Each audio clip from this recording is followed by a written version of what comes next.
আপনার মোবাইলে photo, video, গান এবং কোনো প্রকারের বড় ফাইল নেই, তবুও আপনার দিনের পর দিন ফোন মেমোরিটি ভর্তি হয়ে যায় অটোমেটিকভাবে। আপনি নিজেই জানেন না কেন হচ্ছে এবং আসল কারণ কি, কিসের জন্য হচ্ছে এবং সলিউশন করার আসল উপায় কি। তো ভিডিওতে আজকে পুরো তথ্যটি আজকে বলবো। ভিডিও কেউ স্কিপ করো না, বিনা স্কিপ করে পুরো ভিডিও দেখতে থাকো, তাহলে পুরো সলিউশন দিয়ে দেবো। 3টে থেকে 4টি কারণ আপনি জেনে নিলে আপনার পুরো ক্লিয়ার। তো ভিডিও শুরু করে আমার ছোট্ট রিকোয়েস্ট, তো ভিডিওতে যারা নতুন আছো তারা প্লিজ চ্যানেল সাবস্ক্রাইব করে দেবে এবং পাশে থাকা বেল আইকন বাজিয়ে অল করে দেবে, যাতে করে এরকম ধরনের নতুন নতুন ভিডিও আমি আপলোড করবো আমার এই চ্যানেলে, তার সর্বপ্রথম নোটিফিকেশন পাওয়ার জন্য আপনার মোবাইল। চলো বেশি বক বক না করে ভিডিওতে আমি চলে যাই। এই কাজটি করার জন্য সর্বপ্রথম আপনাকে 3টি সেটিংস করে নিতে হবে। সর্বপ্রথমে প্লে স্টোরে গিয়ে ওই যে প্রোফাইল অপশন আছে, প্রোফাইল অপশনে ক্লিক করে নেবেন। তারপর উপরে দিকে ম্যানেজ অ্যাপস ডিভাইসে চলে যাবেন। তারপর ম্যানেজে গিয়ে দেখে নেবেন যে আপনার এখানে যতগুলো অ্যাপস ইনস্টল আছে এবং আজ পর্যন্ত যতগুলো ইনস্টল করে আপনি ডিলিট করে দিয়েছেন সেগুলো আপনার সামনে এখানে দেখাবে।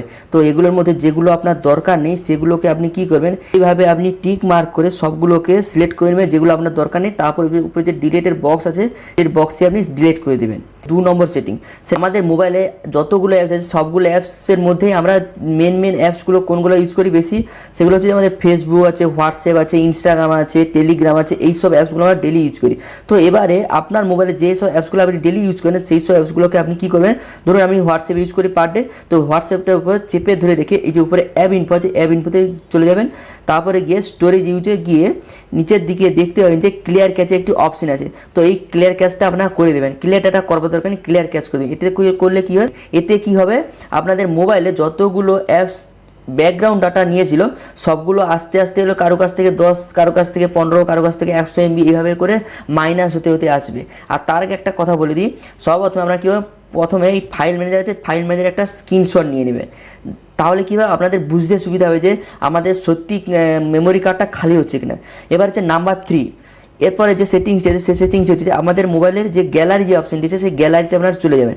চলে গিয়ে আপনারা একটু স্ক্রল করে নিচের দিকে দেখতে পাবেন যে আমাদের রিসেন্ট ডিলিটের একটি অপশন আছে। এটা প্রত্যেকের মোবাইল আছে, রিসেন্ট ডিলিটে গিয়ে আপনাদের যে ফটো এবং ভিডিওগুলো আপনারা ডিলিট করেছেন, আপনারা ভেবেছেন যে ডিলিট করেছি মানে ডিলিট হয়ে গেছে, কিন্তু না, এই রিসেন্ট ফাইলে সেসব ফটো ভিডিওগুলো থেকে যায়। তো এখান থেকে আপনারা কী হয়, এইভাবে চেপে ধরে রেখে সবগুলো সিলেক্ট করে আপনারা পার্মানেন্ট ডিলিট করে দেবেন।